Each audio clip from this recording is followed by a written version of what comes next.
Oh, hey. Well, here I am for our montage challenge. I am going to montage how to make a how high, how tall are you sign. Um, this was supposed to be a Christmas present for Mickey maybe 4 or 5 years ago, so she could see how tall she was. Just kidding. She wanted this ever since Shepard was born. So I'm about 2.5 years overdue. She wanted to make one, and I said, "Dear, no. I can make that." And that's a good thing for every husband to realize. If their wife wants something, just look at it and say, and if you have to be slightly handy to pull this off, or at least to make them think you're going to pull it off. But anyway, you look at it, what it is, and you see how expensive it is, and you say, honey, I'm fairly confident I can make that for at least a fraction, like a fourth of the price. What ends up happening is you have to at least one time make good on this promise. And what you'll find out is that typically you spend about 5 times as much as what they actually wanted you to do. But that's because you have to buy all the fun toys that you see here. But the way that you justify getting cool saws and a planer and a router and a miter saw and a scroll saw and a table saw, I got a lot of saws, and so you saw. Anyway, but the way that you pull it off is you say, well, listen, you're going to get at least a dozen of these. So sure, the first one's expensive, but the next like 10 are free. And then you never build another one, and that's fine, because now you have a new toy to play with that you might not play with. But anyway, where was I? Oh yeah, she wanted me to make a board so that we could track how high Shepard is. Now, we'll be starting his height growth at 2.5 years because, again, that's how long it's taking me to actually go to Home Depot and get the stuff that I need. But our next kid, we can start fresh for that, so that's cool. And who knows? Maybe I'll grow a little bit and I can use this myself. And Mickey, she might hit 5 feet eventually, so this will be going up to like 6 feet. Anyway, that's my intro video. Let me go ahead and show you what we're going to be doing. We're going to have this thing start at 6 inches, and it's going to go all the way up to 6.5 feet. No one in the Darling Kaneko family will ever be that tall, so I think we're safe at stopping at 6.5. If you're trying to make this yourself and you come from a tall breed, you may want to get a taller than a 6-foot board. So I finished marking, and I'm going to show you what I've done here. So you got a nice, just an inch line for all the inch lines. When we get to 1/4 foot, you get out to 1.5 inches. When you get to the actual foot marker, we're going out 3 inches. 1/2 foot would be 2 inches, so on and so forth. So we got a nice marked up board here. Now, remember how I was telling you that you end up spending a lot more? Well, what happened was I went and I bought these nice stencils from Marshall's Crafts, and, well, they're giant. Look how much this would take up. I mean, they're 5-inch numbers, so they're literally going to take up 1/2 foot. Well, not literally, because they'd have to be 6-inch numbers to take up 1/2 foot. But they're nearly, literally, almost that much. Anyway, so what I did is I went and got these ones, which Mickey doesn't like, but I'm going to make it so that she likes them. That's what marriage is all about, making mistakes and then telling the other person that was actually better. So you're going to have your 1 foot, and then you're going to have the 2 foot, and then you're going to have, I think you can see where this is going, 3 foot, 4 foot, 5 foot. My kid might not make it that high. 6 foot, definitely not making that high. But anyway, we're going to stencil in these nice numbers, and then what's going to happen is I'm going to get my trusty little router, and we're going to start going on down this, and it should be pretty, well, I'm going to try on a couple scrap boards because I only bought 1 board. That's another thing. When you're doing these types of projects, you should really buy double everything, which is why it ends up being more expensive, because you will make a mistake. I will. But hopefully I don't. Well, I forgot to put on hearing protection, so it's a little loud. There's routers, and I'm a little sawdusty. But hey, the test went pretty well. Would you look at that? Yeah, it looks pretty good. Not bad for my first pass through. Um, anyway, so I feel confident enough. You know, any minor imperfections there are in this thing will just be a label of love, and that this wasn't machine done or store bought. That just adds to the specialness of this product. So I'm gonna go ahead. Maybe I'll set up the camera so you can see how long this takes me. I'll put it on a time lapse. I'm gonna put on ear protection so that I can actually hear my wife say thank you to me when I finish this. It's also really cold in my garage. My hands are turning numb.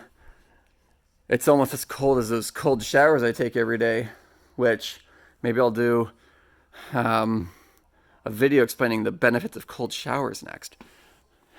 With no video, just sound, because that would be inappropriate. Anyway, I'm actually really excited. This is actually turning out really well. I think this is going to be pretty cool. Hopefully she's very happy. And hopefully we can finally find out how tall my son is. All right.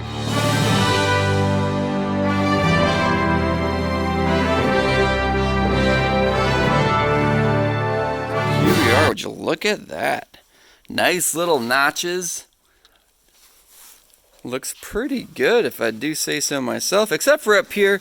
I was using this nice little technique where I had a straight edge with my triangle, and then I was using the flat edge of the router up against it. Now I was just cranking until I fell off. Then I had to freehand these last two, and you can see, though, yeah, not the greatest. Also, are these all exactly an inch in between? I mean, basically.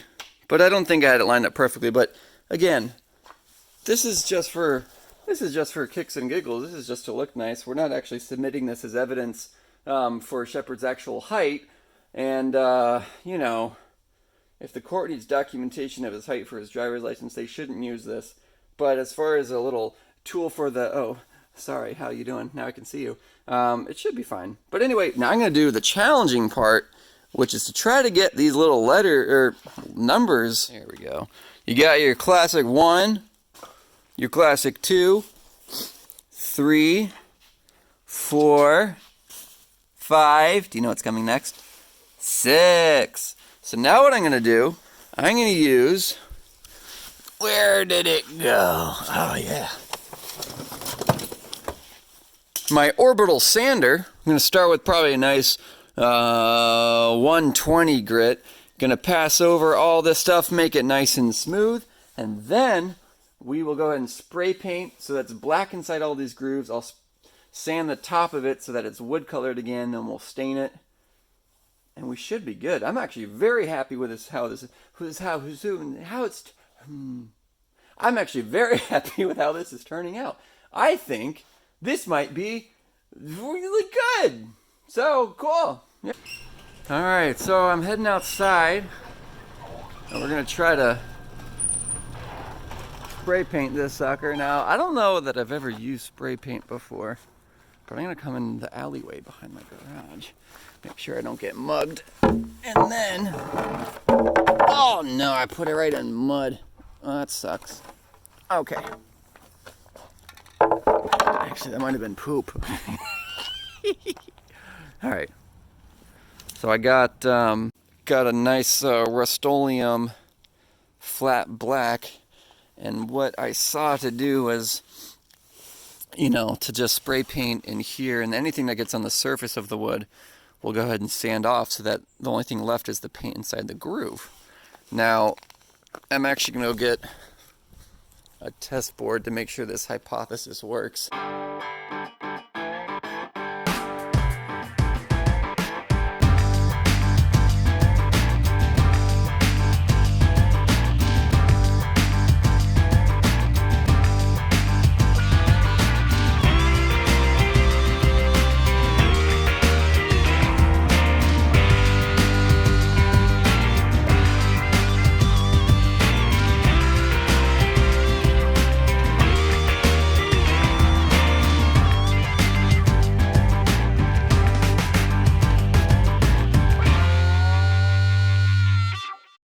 So, came back, I let the paint dry, and you can see here I've started to sand, and that's the idea, is that you sand it here and then just the paint will just be on the inside. So I'm going to go through with my orbital sander.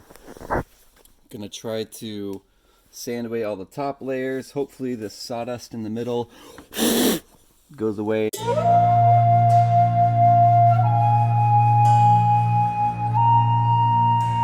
Alright, so there you have it. I have sanded off all the top paint. It looks a little janky, but that's because it's just like sawdust is in there. So if I get a wet rag, I believe I should be able to clean out all the sawdust, and then I'll go over it with my round over bit on my router. I'll stain it, and then we should be all set. Now I'm going to try some wood stain. I've got a nice golden pecan. We're going to try and see how this looks.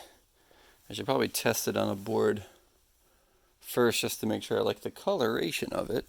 I should really have gloves on, but I don't have any.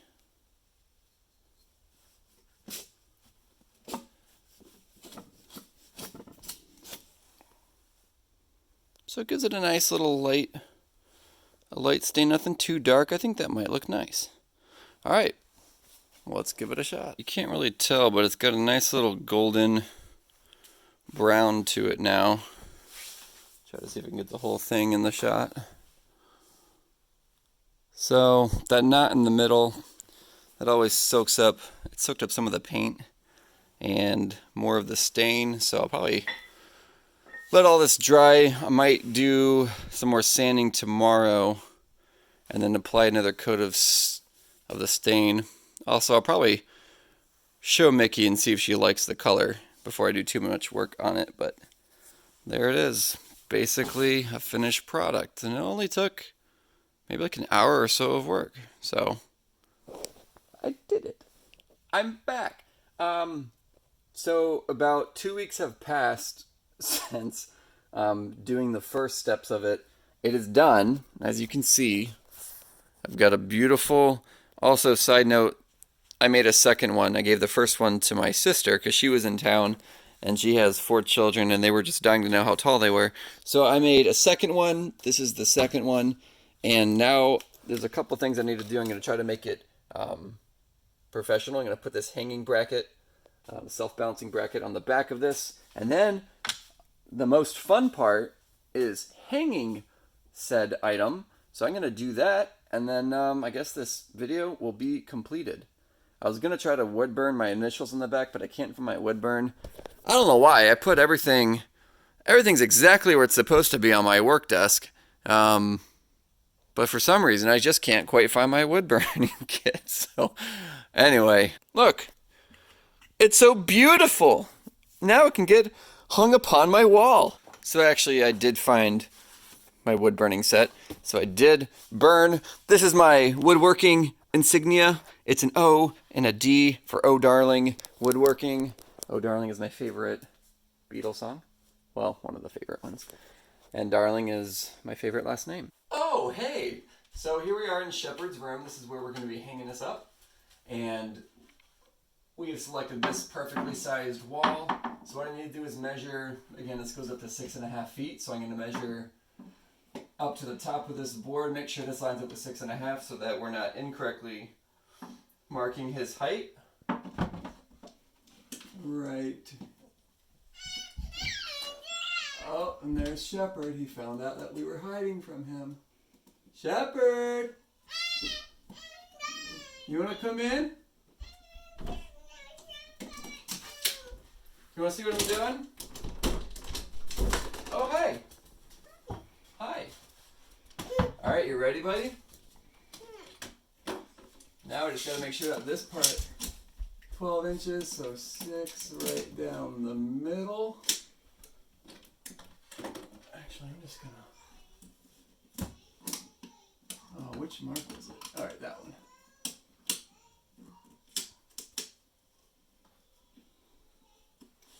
Alright. You ready? Can you help me? Okay, help me by standing right there. Alright, you ready, Freddy? Let's see if I did this right. Let's see if I can fly. Alright, now the ultimate test. Hello, Daddy. Does the height still line up? Daddy. Oh, thanks, pal. Hang on 1 minute, buddy. Does it still hold up? Oh, yeah. That is fantastic. All right, Shep. Time to see how tall you are. Do you want to see how tall you are? Why does this keep getting stuck in the wall? All right, come here. Come here. It's like he knows what to do. Oh, perfect. All right, you ready? All right, right there. Right here. Right here is your first. Wait, conk.